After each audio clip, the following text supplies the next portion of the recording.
Salut les amis. C'est Paolo. Bienvenue sur FastProg.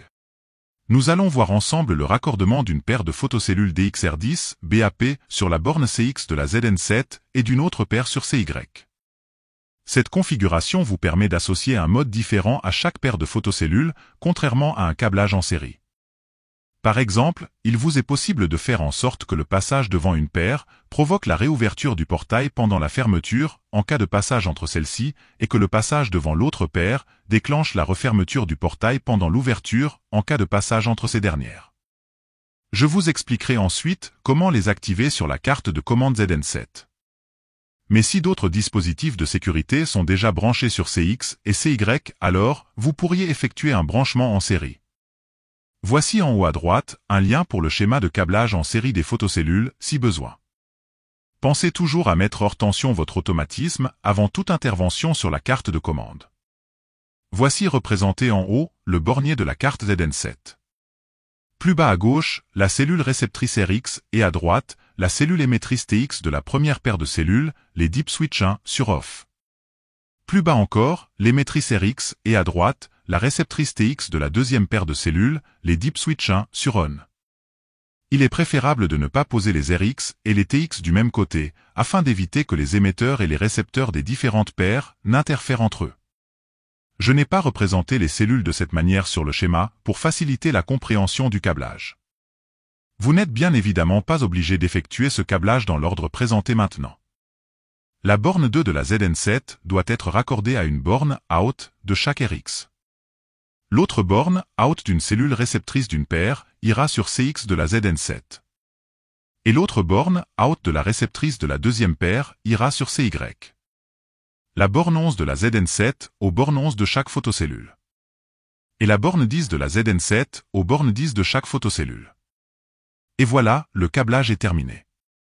Il nous reste plus qu'à activer les entrées grâce à la fonction F2 et F3. Comme vous pouvez le voir sur la vidéo, il existe 6 différents modes de fonctionnement. Pour l'activation de l'entrée CX, remettez l'automatisme sous tension et appuyez sur la touche entrée de la ZN7 jusqu'à voir apparaître F1. Puis appuyez sur la flèche de droite pour atteindre F2. Appuyez sur entrée, l'écran affiche Off. Appuyez sur la flèche de droite, l'écran affiche C1, C2, C3, etc. Sélectionnez la fonction désirée et appuyez sur Entrée, l'écran revient sur F2. Pour l'activation de l'entrée CY, appuyez sur la flèche de droite pour atteindre F3. Appuyez sur Entrée, l'écran affiche Off. Appuyez sur la flèche de droite jusqu'à la fonction désirée. Appuyez sur Entrée pour valider le choix, l'écran revient sur F3. Enfin, appuyez sur ESC, l'écran s'éteint. Si au contraire, la carte affiche un défaut de sécurité C1 ou C2 ou autre C, cela signifie qu'il y a un souci de câblage, d'alignement ou d'alimentation sur une ou les deux paires de photocellules. Afin de le déterminer, je vous conseille de désactiver l'entrée CX ou CY et d'observer sur quelle entrée se trouve le problème. Contrôlez la présence de tension entre les bornes 10 et 11, elle doit être d'environ 24 volts alternatifs, si ce n'est pas le cas, contrôlez les fusibles. Assurez-vous que rien ni personne ne se trouve entre les photocellules, que l'alignement des photocellules entre elles soit bon et que la pile dans les cellules TX ne soit pas défectueuse et bien positionnée. Voici en vidéo la signification des voyants LED des DXR, dont celle vous permettant de vérifier l'alignement. Revérifiez à nouveau le bon câblage. En dernier recours, si après tous ces contrôles, le défaut persiste, alors le test le plus efficace consistera à débrancher les photocellules, les décrocher des piliers, de les apporter à proximité de la ZN7, de les espacer de 1 mètre l'une de l'autre, et de les raccorder avec des fils apparents uniquement. Cette technique vous permettra de déterminer si vos photocellules sont défaillantes ou pas, puisque vous ne pourrez plus avoir de doute sur le raccordement ou l'alignement.